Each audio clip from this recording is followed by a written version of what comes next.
අපි අලුත් වීඩියෝ එකකින් ඕගොල්ලෝ ඉස්සරහට එනවා. වැදගත් දේවල් කතා කරන්න. වැදගත් දේවල් කාරණාවල් කීපයක් කතා කරන්න. බයිබලය, දෙවියන් වහන්සේ සහ අපි අද නූතන ක්‍රිස්තියානි අය දෙවියෝ දකින විදිහ පිළිබඳව වැදගත් කාරණාවල් වගේ තියෙනවා අපි කියන්නේ. ඉතින් අපි දිග වීඩියෝ එන්නේ නැහැ. නමුත් අපි වීඩියෝ කීපයක් යනවා මේ ගැන කතා කරද්දී.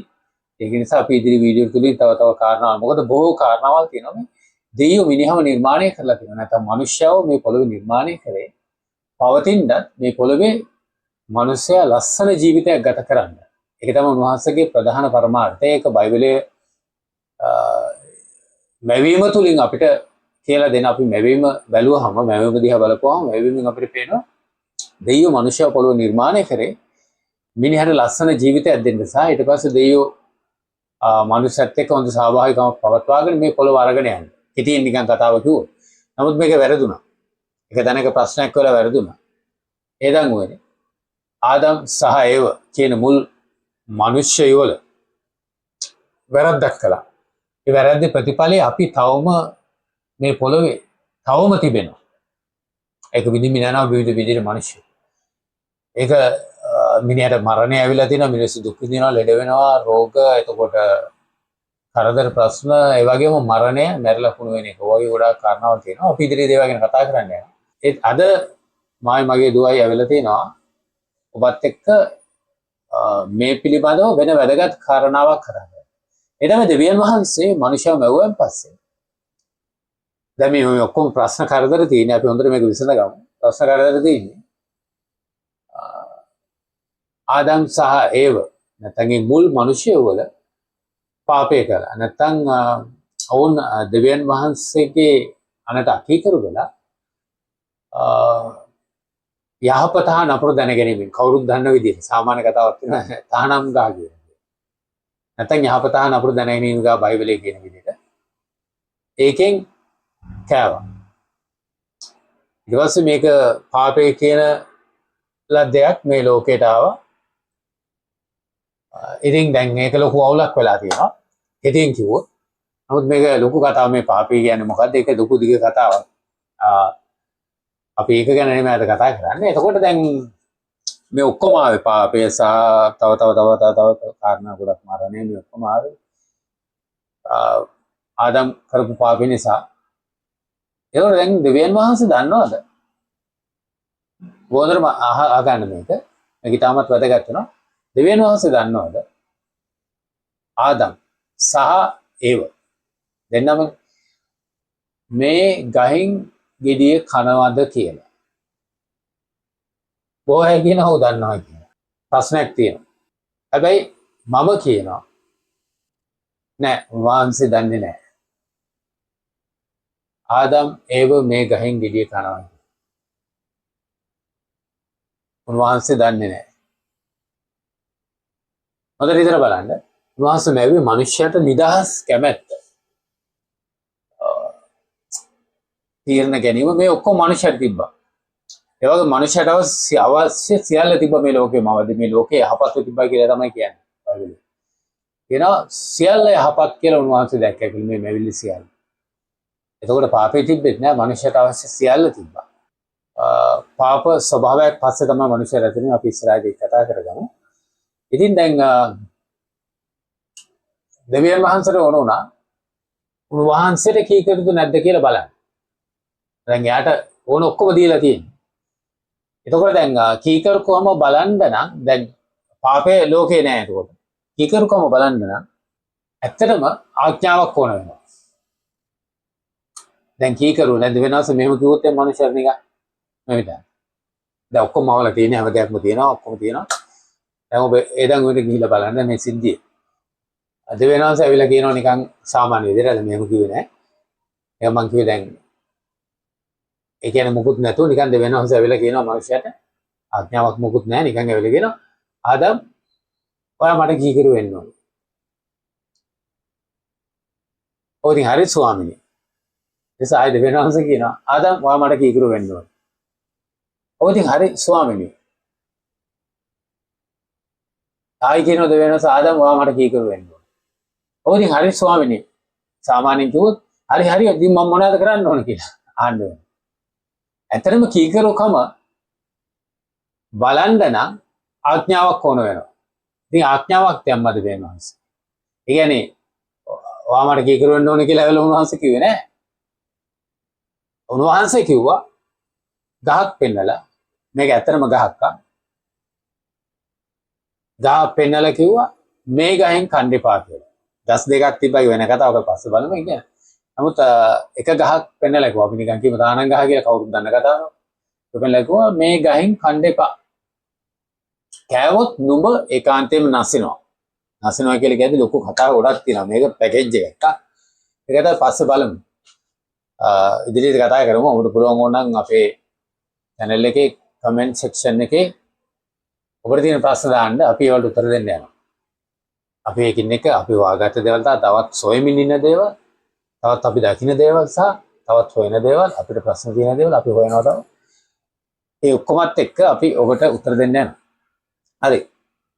ඉතින් කීකරුකම බලන්න නම් මොකද ඒකට පාපයක් තිබෙත් නැහැ, ලෝකේ යහපතක් තිබෙත් නැහැ. ආදන්ට අවශ්‍ය සියල්ල තිබ්බා. කීකරුකම ඇත්තටම බලන්න නම් ආඥාවක් ඕනේ. ආඥාවක් නැතුව කීකරුකමකුත් නැහැ. ඒ කියන්නේ දැන් ඔක්කොම යාර දීලා තින්නේ ඉතින් දෙවියන් වහන්සේ වෙලකොත් මට කීකරු වෙන්න කියලා. ඉතින් ආදන්ට අහන්න වෙන්නේ එතකොට ඔව් ස්වාමීනි ඉතින් මම මොනවද කරන්න ඕන? ඔයා මේ ගහින් කන්න එපා.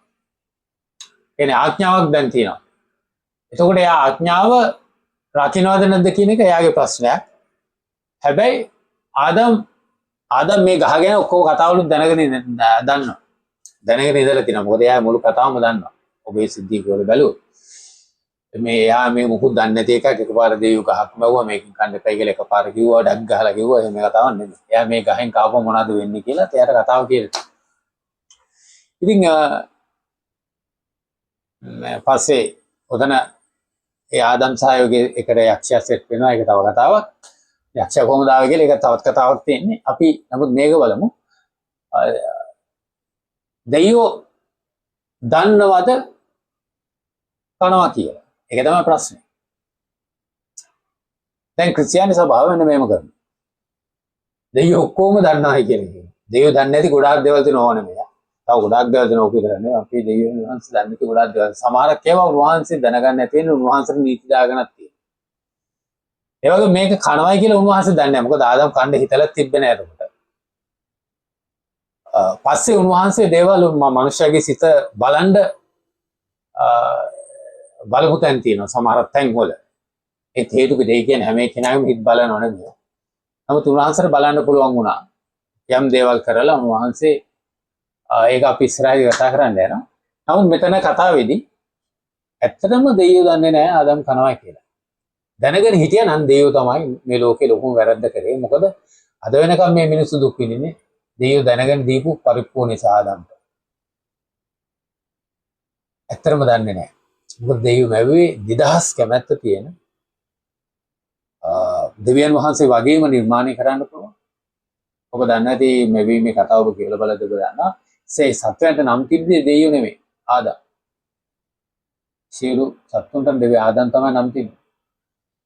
ඉතින් දෙවියන් වහන්සේ වගේම නිර්මාණ කරන්න පුළුවන් මේ සහ හැකියාවන් තියෙන පුද්ගලෙක් තමයි මනුෂ්‍යයා.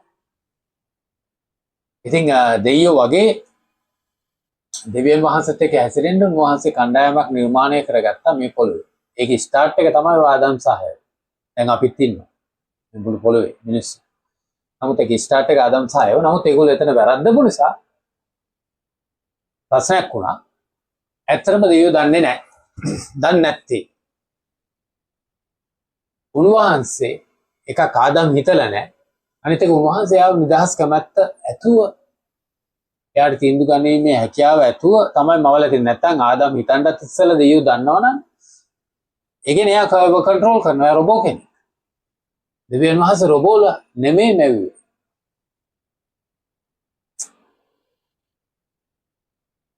අනේක තමයි පළවෙනි දේ. අපි ටිකක් බලමු මේ කතාවට ගිහලා එක තැනක් කියනවා. ඊට පස්සේ ආදම් මේ පද පොතේම තුන්වෙනි පරිච්ඡේදයේ අපි පොඩි කතාවක් බලන යන පද දෙකක් 10 11.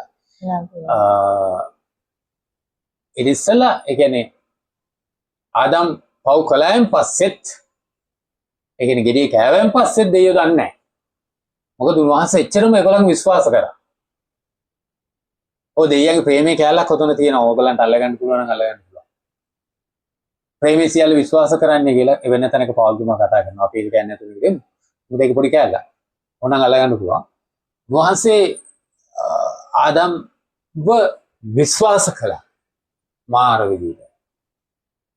මේ දෙයියන්ව හරියටම දැනගන්න ආවෝ මේ දෙයියෝ කියන්නේ අර අපිට පල්ලිය කියන සම්ප්‍රදාය ඇතුලේ උගන්වපු ආගමේ ඉන්න දෙයියෝ නෙමෙයි. උන්වහන්සේ මාර විද්‍යාඥයෙක්, ශ්‍රේෂ්ඨ නිර්මාණකාරයෙක්. ඒ වගේම උන්වහන්සේ පුදුම දෙවි කෙනෙක්. දෙවියන් වහන්සේ දැනගන්න පුළුවන්. ඉතින් අපි බලමු කියවලා. පති 3 10 11 මොනවද කියන්නේ කියලා.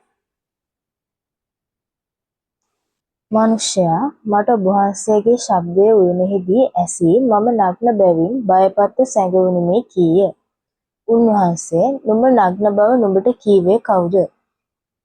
නොකන්ට මා ආඥා කළ ගහෙන් කෑවෙහිදැයි ඇසුසේ. හරි මේ උයනේ මේගොල්ලෝ පව් කලයන් පස්සේ කතාව. දෙවියන් වහන්සේ එනවා මේගොල්ලන්ට આવුණා. මේගොල්ලෝ ඊළ හැංගුණා. දැන් ඊට පස්සේ ආනෝ දෙවියන් කොයිද? මොකද ඒගොල්ලෝ පේන්නේ හිටියෙත් නැහැ. ප්‍රාසන කොයිද? ඒගොල්ලෝ මේගොල්ලෝ හැංගිලා හිටියා.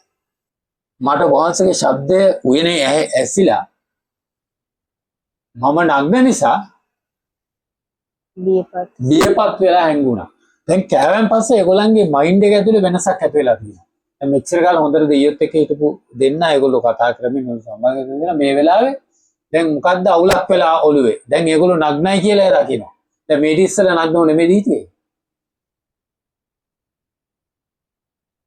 වහන්සේ ඒගොල්ලන්ව නිර්මාණය කරේ ඒගොල්ලන්ගේ ඒ ස්වභාවයටම. ඒ කියන්නේ ඒගොල්ලෝ ඒක ඇඳුම් ඇඳේ නැහැ නේ කාලේ. ඇඳුම් තිබ්බේ නැහැ නග්න කියලා කියන්නේ. එතකොට ආදම් ඒව දිහා බලලා කිව්වෙත් නේ ඉක්කේ මොකද්ද ඔය කියලා. එතකොට ඒව ආදම් දිහා බලලා කිව්වෙත් නෑ ඉක්කේ මොකද්ද අනේ කියලා. ඒ වගේම මේ දෙන්න දිහා දෙයියෝ බලකද ඕ මොකද බං ඔය කියලා වගේ නිකන් එහෙම කියන්නේ කී නෑ. ඒක එහෙම ප්‍රශ්නයක් නෑ. දැන් ඒක ප්‍රශ්නයක් වෙලා. ඒ කියන්නේ ඒගොල්ලෝ අර ගහේ ගෙඩියෙන් ආපු නිසා මයින්ඩ් එකේ ප්‍රශ්නයක් වෙලා තියෙනවා. ඊට පස්සේ දෙවියන් වහන්සේ දැන් එතන කියනවා ලස්සන කතාවක්. උන්වහන්සේ නුඹ නග්න බව නුඹට කීවේ කවුද? දැන් මෙතන අහනවා නග්න බව නුඹට කීවේ කවුද? දැන් තාම මේ මොකටද කල්පනා කරලා බලන්න. ඊට පස්සේ කියනවා නොකන්ත මාන අනකල ගහෙන් කෑවේහිද කියලා අහන්නේ. ඒ කියන්නේ දැන් මේ අවුලක් වෙලා තියෙනවා වගේ පේනවා. හරිද? වෙනවස කියනවා. මොකද තාම උන්වහන්සේ දන්නේ නැහැ. තාම උන්වහන්සේ විශ්වාස කරනවා. උන්වහන්සේ කියනවා නග්න බව නුඹට කවුද කිව්වේ? මං කිව්වේ නෑනේ.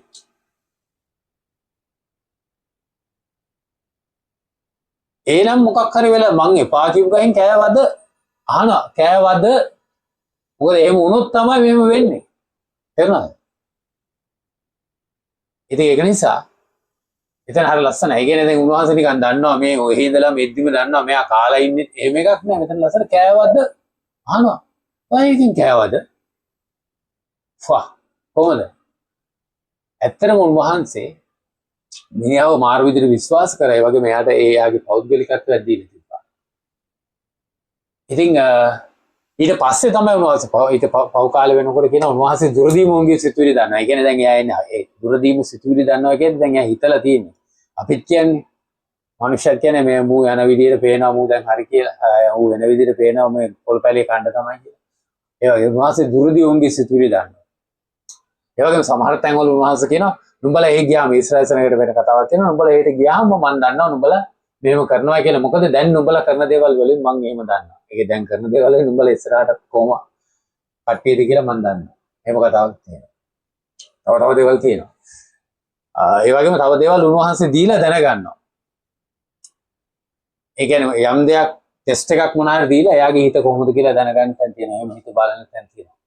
එහෙම නැතුව ඒගොල්ලෝ හිතන්නේ නැතුව හිතලත් නැහැ දෙයියෝ දන්නවා. එහෙම එකක් නැහැ. ඒක හොඳට මතක තියාගන්න. ඔය ප්‍රශ්න තියෙනවා නම් මොකට පුළුවන් දාන්න. අපි මේ කතාව මෙතනින් ඉවර කරන්න යනවා. ඇත්තටම ආදම් සහයව මේක තමයි දැනගන්න ඕන. මට ඔයගොල්ලන් කියන්න ඕන කතාව. ආදම් සහයව ගෙඩිය කනවා කියලා දෙවියන් වහන්සේ දැනගෙන හිටියේ නැහැ. දන්නවනම් දෙයියෝ තමයි මේ ඔක්කොම ප්‍රශ්න වලට වග කියන්න ඕන. මොකද ඔබ හිතන්නේ? ඔය ප්‍රශ්නයක් නෑ උන්වහන්සේ දන්නේ.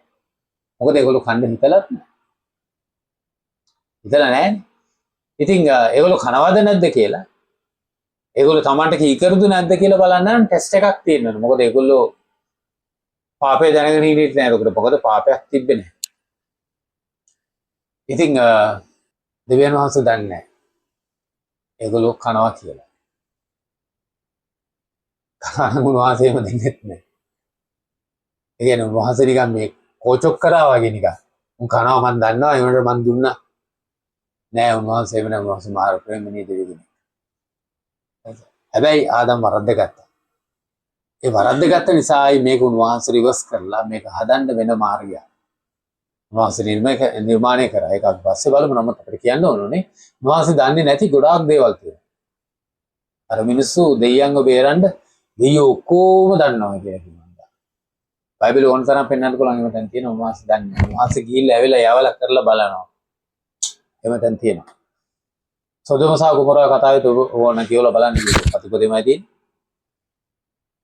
ඒ ඔවුන් කියන දේවල් ඇත්තද කියලා බලන්න මම ආවා කියලා එකතන කිව්වා. ආබ්‍රහම්ගෙන් අහනවා ආබ්‍රහම් පූජා කරනවද නැද්ද කියලා දෙවියන් වහන්සේ දන්නේ නැහැ පූජා කරයිද නැද්ද කියලා පුතා. එයා පියෙන් අයින්ද යද්දි ළමයට එනවා නවත්තන්න එපා. දැන් මම දන්නවනේ ඔබ මට කී කරුද. ඒ වගේ කතාවලුත් තියෙනවා. තව ලොකු කතාවල් තියෙනවා ඔය ඇතුලේ. නමුත් එහෙම දැන් තියෙනවා. දැන් මම දන්නවා. ඒ කියන්නේ දැන් දැනගත්තා එයාව ටෙස්ට් කරලා බලලා එයාගේ හිත. එතන එහෙම එකක් නේ තියෙන්නේ. නැත්නම් මේ නිකන් ජෝක් එකකට කෝචොක් කරන්න එහෙම දුන්නද? ගොඩක් අය කියනවා මේ දෙයියෝ එයාගේ හිත එයාට පෙන්වන්න එයා මෙහෙමයි කියලා. ඒක ලුදුන්නේ නෑ. එහෙම කෝචොක් කරන්නේ නෑ.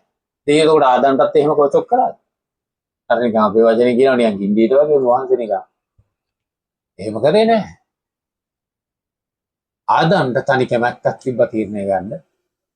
එයා දැනගෙන හිටියා ආදම්. යහපත නපුර කියන එක ගහින් නැත්නම් දානං ගහින් කාපුවම මොනවද වෙන්නේ කියලා එයා දැනගෙන හිටියා. ඉතින් දැන් එයාට තියෙනවා එයා තමයි තීන්දුව ගන්න ඕන. නමුත් පස්සේ අක්ෂය කියන එක අහලා එයා මේ ගහින් කාලා එක වෙන කතාවක්. ඉතින් එයා ගියා ඊට පස්සේ ඒගොල්ලෝ. නමුත් උන්වහන්සේ දන්නේ නැහැ. ආදම් කනවා කියලා. හොඳයි ඔබට ප්‍රශ්න තියෙනවා නම් ඔබට පුළුවන් අහන්න. ඔබලයි මෙයා මට පිස්සුද කියලා නෑ. ඔබට බයින්ඩ් තියෙනවා නම් බැලලා දාන්න කමෙන්ට්. අපි කතා කරමු තව බොහෝ දේවල් තියෙනවා. නමුත් මට මේක පෙන්වන්න උනා මේ දේ ගැන. මොනේ මේ දෙයියෝ කියන්නේ මාර දෙවි කෙනෙක්. ඒ දෙවියන් වහන්සේ මිනිස්යාට එච්චර නිදහස් කැමැත්ත දීලා මවලා තියෙනවා. උන්වහන්සේ මිනිස්යාගේ හිත එහෙම බලන්නේ නැහැ. එහෙම බලනවා නම් හැම එකක්ම පේනවා නම් ඒකෝර මිනිස්යාට පෞද්ගලිකත්වයක් නැහැ. උන්වහන්සේ එහෙම කෙනෙක් නෙමෙයි එහෙනම් රොබෝ කෙනෙක් යා. උන්වහන්සේ රොබෝලා හැදුවේ නැහැ. උන්වහන්සේ හැදුවේ තමන් හා සමාන තමන් විදිහට නිර්මාණය කරන්න පුළුවන් තමන්ගේ ස්වභාවයේ තියෙන මිනිසයන්. ඔය බයිබලයේ කියවලා බලන්න මේ බයිබලයේ මුළු කතාව ඇතුලේ මේ ලෝකයේ මිනිස්සු වෙනුවෙන් හදලා මිනිස්සයාට ජීවත් වෙන්න පුළුවන් ලස්සන ලෝකයක් හැදුවේ. දැන් මේක මිනිහා නන්නත්තර කරලා විනාශ කරලා දාලා ආයි කියන්නේ නැති බංගස්ථාන කරලා දාලා තියෙනවා. නමුත් මේක ආයි උන්වහන්සේ නිර්මාණය කරලා ගේනවා. ඉතින් අපි අද බැලුවේ දෙවියන් වහන්සේ ඇත්තටම දන්නවද ආදම් විලි කනවා කියලා. උන්වහන්සේ දන්නේ නැහැ. උන්වහන්සේ එයාට ටෙස්ට් එකක් දීලා බැලුවා. එයාට පරීක්ෂණයක් දීලා කීකරුවනවද නැද්ද කියලා උන්වහන්සේ දැනගන්න ඕන. උන්වහන්සේ ආගේ කීකරුකම බැලුවා. කීකරුකම එද්දී එයා ෆේල් වුණා. මොකද එයා අකීකරු වුණා උන්වහන්සේ. ඊට මරණය මනුෂ්‍යත්වයට ඇතුළු වෙන එක වෙන කතාවක්. එහෙනම් අපි ගිහිල්ලා එන්න තව වීඩියෝ එකකින් අපි හම්බෙමු. ඔබට තියෙන හැම ප්‍රශ්නයක්ම ඔබගේ ඔබ විශ්වාස කරන ඒවා පවා ඔබට පුළුවන් පහත කමෙන්ට් සෙක්ෂන් එකේ දාන්න අපි වලට උත්තර දෙන්න. එහෙනම් අපි ගිහිල්ලා නැවත තව වීඩියෝ එකකින් එනවා. ඔබ හැම කෙනෙක්ටම සමාදානෙන් ජීවත් වෙන්න ප්‍රාර්ථනා කරනවා.